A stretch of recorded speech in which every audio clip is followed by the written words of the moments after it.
నమస్తే, welcome to big Telugu TV. ప్రస్తుతం మనతో పాటు ఉన్నారు అనలిస్ట్ జగదేవ్ గారు. నమస్తే అండి. నమస్తే అండి.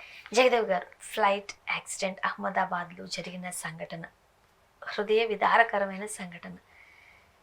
అసలు వందల ప్రాణాలు గాల్లో అలా కలిసిపోయాయి. ఈరోజు మాంసపు ముద్దల్ని DNA పరీక్ష చేసి కుటుంబాలకు అప్పగించే పరిస్థితి, కన్నీటి పర్యంతం. కానీ కొన్ని టెక్నాలజీల వల్ల దీన్ని మనం ఆపలేకపోయామా అంటే కావాలని చేసింది కూడా కాదు. దీని యొక్క తప్పుని ఎవరి మీదకి నెట్టివేసేది కూడా కాదు. ఇలాంటి సందర్భాల్లోనే దురదృష్టం, కర్మ ఇలాంటివన్నీ వాడుతూ ఉంటారు. విధిరాత చాలా బాధాకరం అండి. ఏం చెప్తారు? మీరు అన్నట్టు అల్టిమేట్గా అంటే నేనైతే కర్మ సిద్ధాంతాన్ని నమ్ముతాను. ఎందుకంటే ఇదే ఫ్లైట్ యాక్సిడెంట్, మనం యాక్సిడెంట్ విషయాలు మాట్లాడుకోబోయే ముందు ఈ కర్మ సిద్ధాంతం 2-3 ఎగ్జాంపుల్స్ చెప్తాను. ఒక ఆవిడ 10 minutes డిలే అయిందని ఇంటర్నేషనల్ ఎయిర్పోర్ట్ కాబట్టి 3 hours బిఫోర్ అరైవ్ అవ్వాలి కదా, వెళ్ళలేదు. 10 minutes జస్ట్ లేట్ అయింది, ఇంకా అలౌ చేయలేదు. సో ఆవిడ బతికేసింది డ్యూ టు ట్రాఫిక్ వల్ల. వచ్చింది కదా, నెక్స్ట్ ఇమీడియట్గా న్యూస్లో కూడా వచ్చింది. కూలిపోయిన ఫ్లైట్ లో నుంచి ఒకే ఒక్క పర్సన్ బయటకు వచ్చాడు. అది ఇంకొక మిస్టరీ. ఇంకో దాని ప్రొపోర్షనేట్గా ఇంకో స్టోరీ ఏంటంటే, సేమ్ ఆయన సీట్ నెంబర్ 11A అంట. అంతకుముందు చైనాదో షాంఘై సంథింగ్ ఎవరో ఒక ఇంటర్నేషనల్ ఫిగరే, ఆయన అదే 11Aలో జరిగినప్పుడు ఫ్లైట్ మొత్తం చనిపోతే ఆయన ఒక్కడే మిగిలాడట. ఆయన బతికిన వాడిని చూసి ఎమోషనలీ ఈరోజు ఆ పోస్ట్ పెట్టాడు ఆ సెలబ్రిటీ ఎవరు. సో అది దాన్ని బట్టి చూస్తే ఏమనిపిస్తుంది అంటే ఖచ్చితంగా విధిరాతే. చాలామంది అంతెందుకండి, డాక్టర్స్ కూడా చాలా వరకు ప్రయత్నం చేస్తారు. ఒక్కొక్కసారి వాళ్ళకే అర్థం కాదు, వాడు బతికేస్తాడు. ఇట్స్ ఎ మిరాకిల్ అని అంటాడు. Can you define that? ఆ మిరాకిల్కి మీరు నిర్వచనం చెప్పగలరా? అప్పుడేమంటాం, విధిరాత, ఫేటు, టైము, వాడితో ఆ టైం బాగుంది రాడు అక్కర ఇట్లా అది తప్పదు, మాట్లాడాల్సిందే. అంటే మన వాళ్ళు కనిపెట్టింది మహా ఘోరంత ఉంటుందేమో వరల్డ్ వైడ్గా అంత తీసుకుంటే.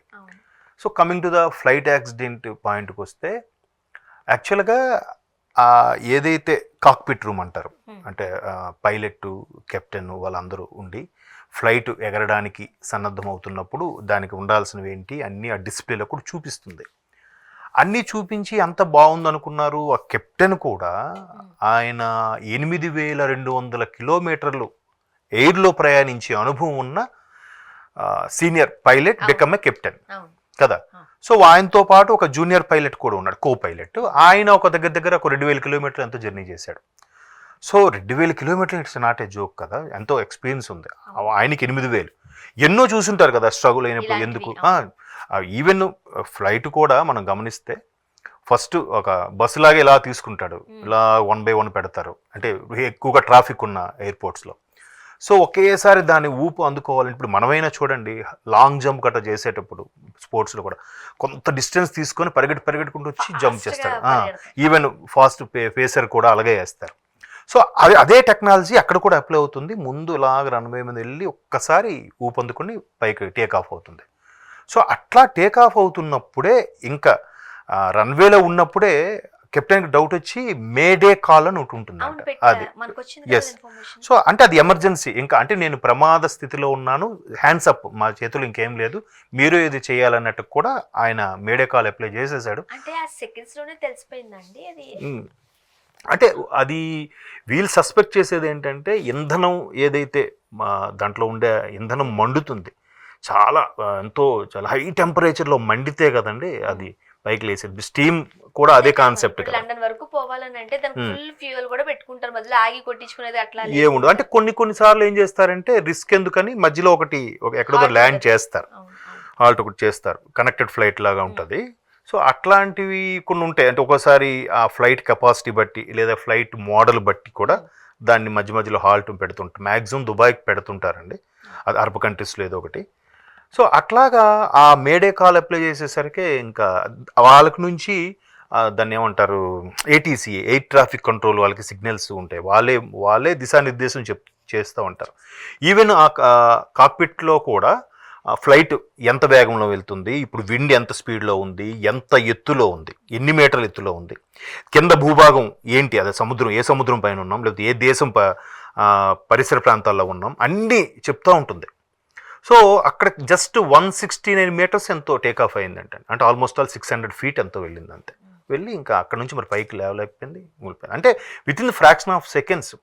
మీరు ఇందాక అన్నారే విధిరాత అని, సరే వీళ్ళు ఫ్లైట్లో ఉన్నారు పోయారు ఓకే, అది ఎక్కడ మెడికల్ కాలేజ్ హాస్టల్ మీద పడడం ఏంటి, వాళ్ళు చనిపోవడం ఏంటండి, అది ఎంత దురదృష్టకర సంఘటన చెప్పండి. ఆ ఫొటోస్ మనం చూసినప్పుడు అసలు అంటే ఇప్పుడు మనం జనరల్గా ఈతకు వెళ్ళి నలుగురు గల్లంతు, లేదంటే ఎక్కడో ట్రిప్కి వెళ్ళి చనిపోయారు యాక్సిడెంట్ అంటే, వచ్చిన తర్వాత తల్లిదండ్రులు బాగా ఉసూరుగా అని ఏడుస్తూ ఉంటారు, వాడికి వద్దని చెప్పాను వెళ్ళొద్దని చెప్పాను అయినా వెళ్ళాడు వినలేదు వినిపించుకోలేదు అని. మరి ఇక్కడ ఎక్కడికి వెళ్ళలేదు కదా, వాళ్ళు ఉన్న ప్లేస్లోనే హాస్టల్లో వాళ్ళు భోజనం చేస్తుంటే వాళ్ళ మీద పడి, పైగా అందులో 4 టాపర్స్ ఉన్నారంటండి. ఈరోజు ఢిల్లీ ఐఐటి నుంచి వచ్చిన ప్రొఫెసర్ వీళ్ళకి కాలేజీలో ఏదో ఫ్యాకల్టీగా వచ్చిన అతను ఎప్పుడో వీళ్ళ 4 టాలెంట్ చూశాడంట. వాళ్ళు ఇప్పుడు మెడికల్గా ఉన్నారు, ఇంకా రాబోయే రోజులు డాక్టర్స్. వాళ్ళు 4 టాపర్స్ అంటారు. 4 ఫోటోలు పెట్టి ఆ నెక్స్ట్లో పోస్ట్ చేశాడు. ఇటువంటి మంచి డాక్టర్ని ఇండియా కోల్పోయింది అంటే ఇవన్నీ మరి ఖచ్చితంగా మనం నమ్మాల్సిందే, టైము విధిరాతని. మనం ఈ బోయింగ్ విమానాలకి సంబంధించి చాలా ఆరోపణలు ఉన్నాయి, టెక్నాలజీ పరంగా సాంకేతికంగా దాంట్లో చాలా కాస్త ఇబ్బందికరమైన పరిస్థితులు ఉన్నాయి అని. అప్పటికి మన ఎయిర్ ఇండియా అలాంటిది ఏది లేదని చెప్పుకుంటూ ఉండడం సందర్భాలు కూడా మనం చూసాం. అలా అనుకుంటే అది 14 ఏళ్ళుగా ఆ ఫ్లైట్ తిరుగుతుందట కూడా. ఇప్పుడు అదే చెప్తున్నా, ఎవరిని బ్లేమ్ చేసేలా లేదు, బట్ బోయింగ్ విమానాలు అని అనేసరికి అంటే యాక్చువల్గా 14 ఏళ్ళుగా తిరగడం కాదండి, ఆ మోడల్ లాంచ్ అయ్యి 14 ఇయర్స్ అయింది. మేబీ ఆ మోడల్ కొంచెం మాడిఫికేషన్స్ లేదో నెక్స్ట్ మోడల్ ఏదో అదే మోడల్లోనే కొత్త ఇంజిన్తో ఇంకోటి తీసుకొచ్చి ఉండొచ్చు. బట్ రిటైర్డ్ పైలట్ ఎవరో చెప్పాడు ఒక ఆయన, నిన్న ఇప్పుడు పోస్ట్ చేశాడు ఎక్స్లో, ఏంటనంటే ఇది కొంచెం ప్రాబ్లమ్స్ అయితే ఉన్నాయి, మేము చాలాసార్లు ఆ డీజీసీఏ వాళ్ళకి వీళ్ళకి చెప్పడం జరిగింది, పౌర విమానయాన సంస్థ వాళ్ళకి లెటర్స్ కూడా మెయిల్స్ కూడా పెట్టాం, వాళ్ళు సార్ట్అవుట్ చేస్తాం రెక్టిఫై చేస్తాం అన్నట్టుగానే కొన్ని పోస్ట్ చేశారు. ఇంకా చిన్న మైనర్ అయితే ఉన్నాయి, అవి కొన్ని సందర్భాల్లో ఇట్లాంటి మేజర్ ఇష్యూస్ జరగడానికి కారణం అవుతుంటాయి అన్నట్టుగా ఆయన చెప్పాడు. బట్ గవర్నమెంట్ సెక్టర్ తెలియదు ఏమని చెప్పండి, గవర్నమెంట్ సెక్టర్ అంటారు, మీరు ప్రైవేట్ సెక్టార్లోనే చాలామంది తిమింగిలాలు ఉన్నారు, అవినీతి పరులు ఉన్నారు. పైగా ప్రతి ఒక్కరు కూడా ఎట్లా అయిపోయిందంటే, ఇది నా సంస్థ కాదు, సంస్థలు చేసినప్పుడు నేను కష్టపడితే ఏముంది, వాడికి కదా వస్తుంది కదా, ఓనర్కి వస్తుంది లేదా ప్రొపరేటర్కి వస్తుంది లేదా ఎండీకి వెళ్తుంది, అలాంటి మనస్తత్వం ఎక్కువ అయిపోయింది. ఒకప్పుడు ఏదైనా సంస్థలో చేయాలన్నా కూడా లాంగ్ అసోసియేషన్ ఉండేది, ఒక్కొక్కరు 10 ఏళ్ళు 20 ఏళ్ళు 30 ఏళ్ళు చేసేవారు. ఇప్పుడు అలా కాదు, ఎవడు షార్ట్ టైం ఒక 1 ఇయర్ చేసామా నెక్స్ట్ జంప్, ఒక 6 మంత్స్ చేసామా జంప్. కొత్త వేరే ఇంటర్వ్యూస్కి వెళ్ళినా కూడా కన్సిస్టెన్సీ ఉందా లేదని చెక్ చేసేవారు వాడికి. ఇప్పుడు అలా లేదు, ఎవడు ఎక్కువ కంపెనీలు మారుతాయి ఆడంత తోపు, వాడికి అంత విజనరీ బాగుందిరా, సీనియారిటీ, వాడు 4 కంపెనీలు తిరిగాడంటే చాలా డిఫరెంట్ పాలసీస్ ఉంటాయి కదా కంపెనీ కూడా, సో వీడు బాగా ఎక్స్పర్ట్ అన్నట్టుగా వాళ్ళు ఎక్స్పెక్ట్ చేస్తున్నారు.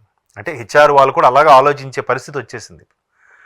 సో మొత్తానికి మీరు అన్నట్టు అది ఘోరమైన, ఎప్పుడో 2019లో జరిగింది ఇండియాకి సంబంధించి, మొన్న ఫిబ్రవరిలో కూడా జరిగింది, కానీ అది ఎయిర్ ఫోర్స్ సంబంధించిన ఫ్లైట్ క్రాష్ అయింది. 2019 తర్వాత ఇండియాకి సంబంధించింది ఇదే పెద్దది.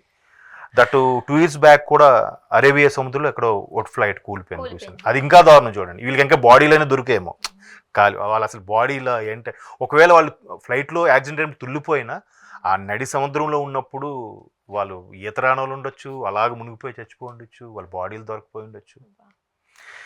కానీ ఒక విషయం ఏంటంటే, ఎక్కువగా యాక్సిడెంట్స్ జరిగేది రోడ్డు మీద, బై రోడ్ యాక్సిడెంట్స్ ఎక్కువ, తర్వాత train accidents, least priority flight accidents చాలా తక్కువ అవుతుంటాయి. మీరు కంపేర్ చేయండి రేషియో, వరల్డ్ వైడ్గా తీసుకున్నా ఇప్పటికీ బిఫోర్ లాస్ట్ ఇయర్ ఒక 100 యాక్సిడెంట్స్ జరిగేది, అంటే చిన్న చితక అన్ని కలిపి నేను చెప్తున్నా.